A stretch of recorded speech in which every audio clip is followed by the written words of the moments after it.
Mm-mm-mm. We back into it.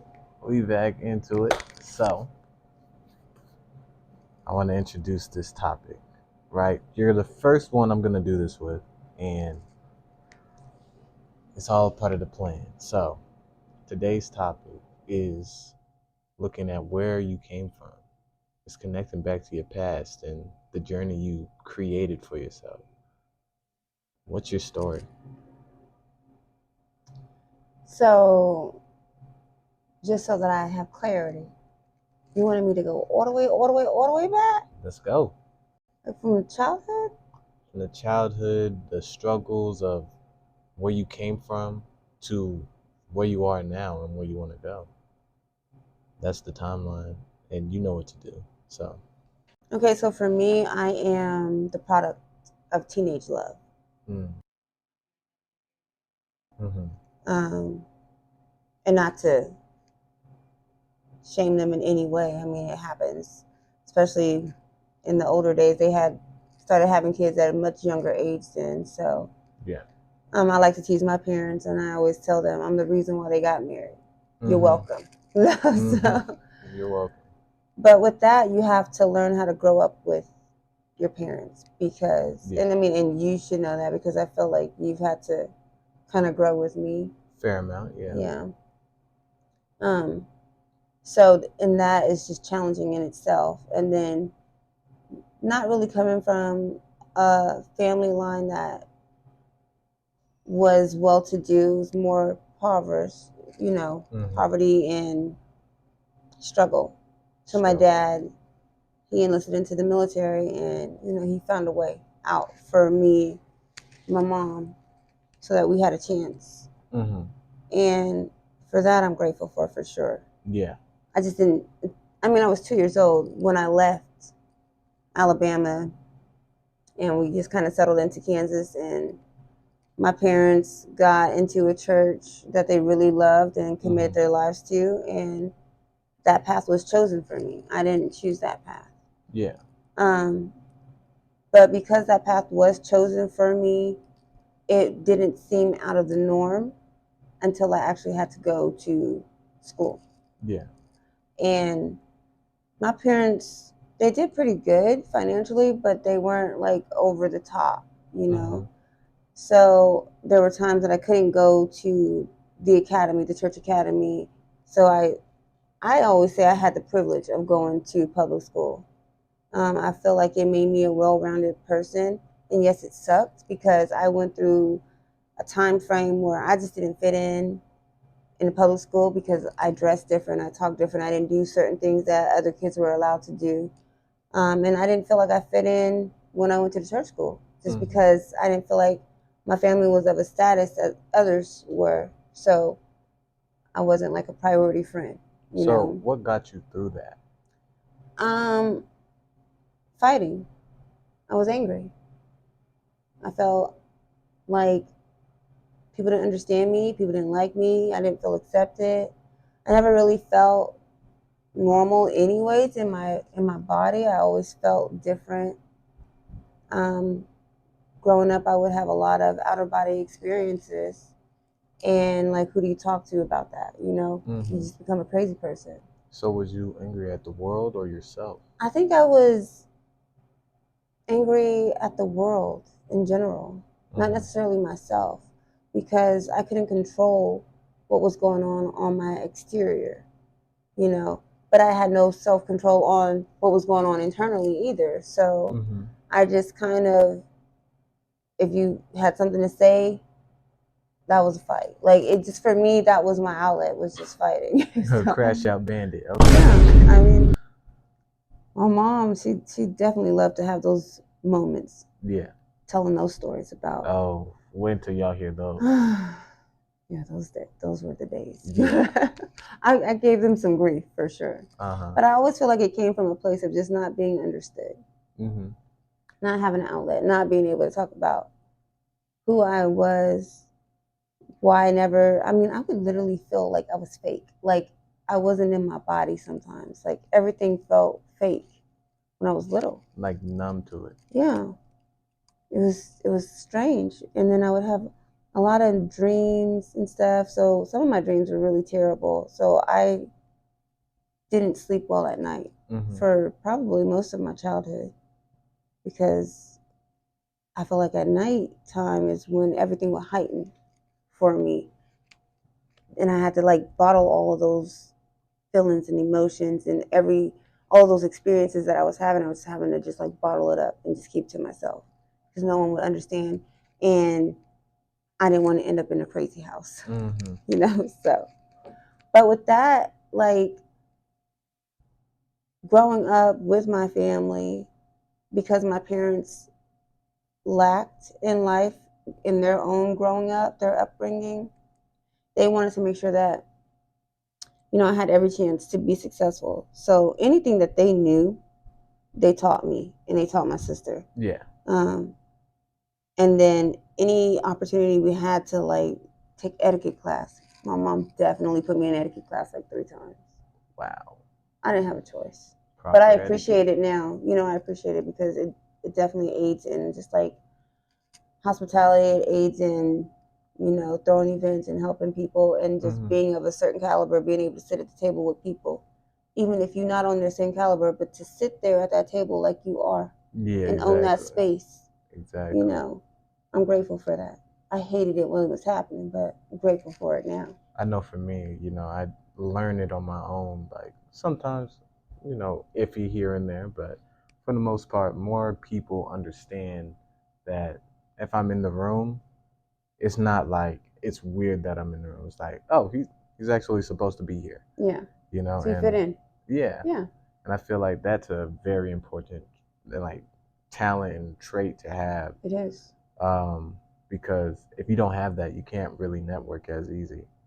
Absolutely. I always say you don't want to be the smartest person in any room that you sit in. Yeah, exactly. You want to know just enough to have a conversation. And then rest, you just go and look it up after you leave. Exactly. But it's still a learning experience, and you're reaching towards something. You know, you're sitting in rooms and spaces that you deserve to sit in because you know in your heart that you're more. Exactly. So I think that was one of the best things about growing up with my family is just becoming a well-rounded individual.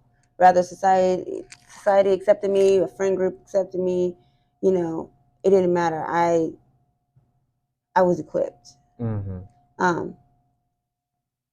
I will always say that growing up, I was extremely faith-based. Yeah. Like I had so much faith, and I have so much faith. I literally live in faith. In faith, I walk by faith and not by sight. God is. I would say, okay, so going on your talents, like you're growing up with this. It's a lot of stuff coming at you, and you're still so talented. How was it that you used your talents to work for you? Growing up, anytime. So I don't know. I was just gifted. I was so gifted. Like anything that I put my mind to, I was just able to excel at. Like, and I was a hustler at a young age. I mean, I was ironing shirts for the men in the church. I would go clean houses. I would babysit. I would knock on doors. So if my parents said they couldn't afford something, well, I'm gonna afford it because I'm walking by faith. I want this and I'm getting it. And for some reason, I tended to get everything that I wanted. Okay. That's that faith. I'm trying to tell you, that's that faith. Hey, that faith don't play. It does not. It's a good friend to have, for sure. So, okay, with like, let's say, what was one of the first talents you really went into for like business? Like you had to get at it. Well, I'm gonna rewind business. The first talent that I had to actually really use was singing, my voice. And I remember singing at like 4 or 5, 6. My dad we would have play church at the house and we would sing and he would record us, me and my sister singing, and we both can sing very well. So I was really into music. I mean, I love music. I played the clarinet, I dabbled around with the bass guitar, tried to play the drums, you know, playing the piano and the organ. So I was really well versed in music. And when I turned 15, I was offered the opportunity to lead our church's youth choir at that age. And so at that time, I'm like combing through music. I'm going through the instrumentals, and I'm giving voice lessons to people. Mm-hmm. Never gave a voice lesson to nobody. I mean, going to high school, I was able to take choir, so I learned a lot of good exercises with my voice, and I just incorporated everything that I learned, and I put all of my heart and soul into our youth choir, Mm-hmm. and it was beautiful. I mean, we used to bring the house down. That's It's one of my amazing. proudest moments for sure. There came a time where that position was taken from me to give to another person, and I took it very hard, and I didn't even show up for my last performance. Mm. Told my sister, I'm like, you're gonna have to lead this because I'm not about to do this. I was really hurt. I was butthurt about it. Like that hurt Yeah. my feelings. And then after that, I just kind of never sang again. But now, you're getting back into the music game No. and everything. So I'm not gonna spoil anything too much. Thank you. But she is starting to come back with her voice and start experimenting with more music. So be on the watch out of that. Absolutely. Pretty excited to just open up that part of me again. Um, when you are given gifts and talents, you cannot waste them. Can't.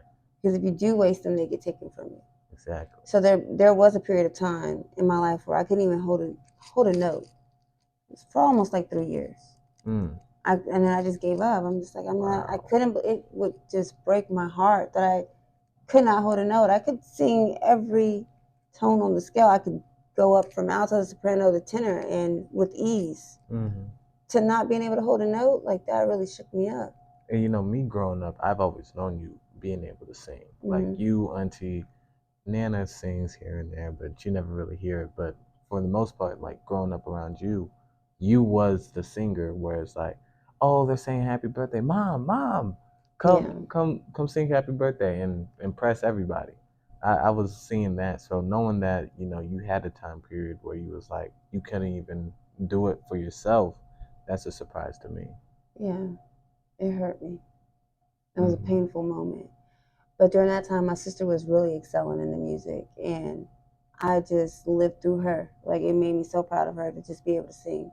And I couldn't really speak on the fact that I couldn't sing. I didn't want nobody to know. Like, yo, don't ask me to hold nothing because I can't hold no kind of note. I remember you doing that one time. You was like, "Don't put me on the spot." Yeah, but it messed with my confidence. Yeah. And I just hadn't been back in that space for such a long time. I just kind of let it go. But I mean, it's nice to get back into music. I really feel like this time I have substance. I've been through some things in my life. Yeah. I have a message, and so now I'm just coming from a soulful place, and I'm able to put that out, use that gift, that talent, and definitely not going to squander it this time around. Definitely going to go hard. Okay. Yeah. You know what? I'm gonna say one thing that I know. God gives us gifts for a reason. For one, and then two, if you're not gonna do it, somebody else is. Absolutely. Right? So I was gonna go in on the fact that like when you're thinking about the stuff you can do and the stuff you've been through, you're meant to express that and like share it with the people. And with music, we call it food for the soul. Yeah. People relate to it so much that it like plays a major impact on everybody. Absolutely. The youth, the adults, the old elderly, everybody. So I know like, getting back into the music field and then you also doing art, it's going to thrive simply because of the stuff you're going through. Yes. It allows me to express myself. It's allowed me to like just put that pain down on the paper and just like have that moment where it's just like a release, So just being able to release that and not bottle it up has been definitely healing and nurturing for my mind, body, and my soul. And I hope that I'm able to create a space for somebody to have some healing as well. Yeah. Yeah. That's good. Okay, so now we're at the point where you're doing everything. So what are you doing? What do you want to share in terms of how you're sharing your talents? Um, right now, I'm well into the art world. I mean, art is in every form. Art comes in many forms, you know. Mhm. So it's not just a canvas moment and like a paintbrush. Yeah. Art is singing. Art is hair, and I've been an artist my entire life. That's why I call myself Lindarian, the creative creator. I create Mhm. creatively because I was gifted with the talent to create. Mhm. So I am a creator. Mhm. So being able to, whether I'm coloring patterns into somebody's hair or I am cutting a shape or a style into their hair or styling it, that's a form of art. Yeah. Whether I'm using my canvas and my paintbrush, that's another form of art. Whether I'm singing, you know, and expressing myself through poem or song, these are all forms of art for me. So for me right now, I'm really, really diving deep into the healing art side of art, painting, healing paintings, healing art, healing healing myself. Actually, because I've all of my art is me. Mhm. You know, if everything around us is smoke and mirrors, and we attract who we are, and as I'm putting these things down on canvas, it's just me putting pieces of myself down there. So it's really nice to watch how it grows. Yeah. Um, because I actually feel like I'm healing as I'm doing what I'm doing, and I'm hopeful to help so many other people do the same, you know. And then also really getting into some soulful music and just kind of bringing music of substance back. Yeah. I'm not taking away from anything that any of the new artists got or anybody that's out. I'm not taking anything away from them, but my personal journey, I just want to put everything that I've been through and just kind of turn it into something inspirational for somebody to grow and heal from. Yeah. Listening to my songs. Mhm. Yeah. Yeah, I like that. I like that. And all forms of art, it's beautiful. And if you Yes. really know how to use it, it can thrive easily. Like say, with your art, maybe right now you're making it and you sell it for like, I don't know, 15, right? Next thing you know, you turn around, you're even better, or that's one of the original pieces, and Mhm. people start seeing it for real. You selling it for 1.5. Yeah. Like It's a art very lucrative. values grow, and I feel like once you get into a space where people can appreciate that same art, Mhm. it's going to thrive. It has no choice but to. Well, anything not growing is dead. Exactly. So if I'm doing what I'm supposed to be doing and doing the work, it's going to continue to grow, Mm-hmm. and it's gonna be amazing. And I am putting together an actual gallery. Mm-hmm. I've been like going back and forth on if I just want to put my art in other people's galleries, but I think it's something that I want to do my own gallery, but also have like prints available for sale. Maybe every once in a while I'll auction off a piece, but for the most part, I just kind of want it to be my sacred space so people can come in and kind of grow with me. Okay. Yeah. So in the next 5 to 10 years, where can we expect you in life? Um, I will be global. Global. Absolutely. Um, and I do have every intention of speaking on large stages Mm-hmm. to encourage and help people all over the world, wherever I can help somebody. I want to be an inspirational speaker, um, but I also want to make sure that my gallery is up and thriving, and that I'm able to help people heal through art, Mm-hmm. and then also help up and coming artists, find their place. As far as my music is concerned, I really, really am just like taking that dive into the water of music, and I really see it going far because I believe Mm-hmm. in the gift that God gave me, and I'm here to use it and help heal as many people as I can. Be the Beautiful. change, be the light, be love. Beautiful. Yeah. Okay. Is there anything you want to put out there to promote? I do have some music coming soon, and then just be on the lookout for my pop-up shops and my art. All Yeah. right. Hey, You already know it. We're gonna throw up the Instagram right there. I'm gonna put in the link in the description. Yes. And that's all, y'all. So Thank I hope y'all you. enjoyed. I'm gonna see you on the next one because we is out.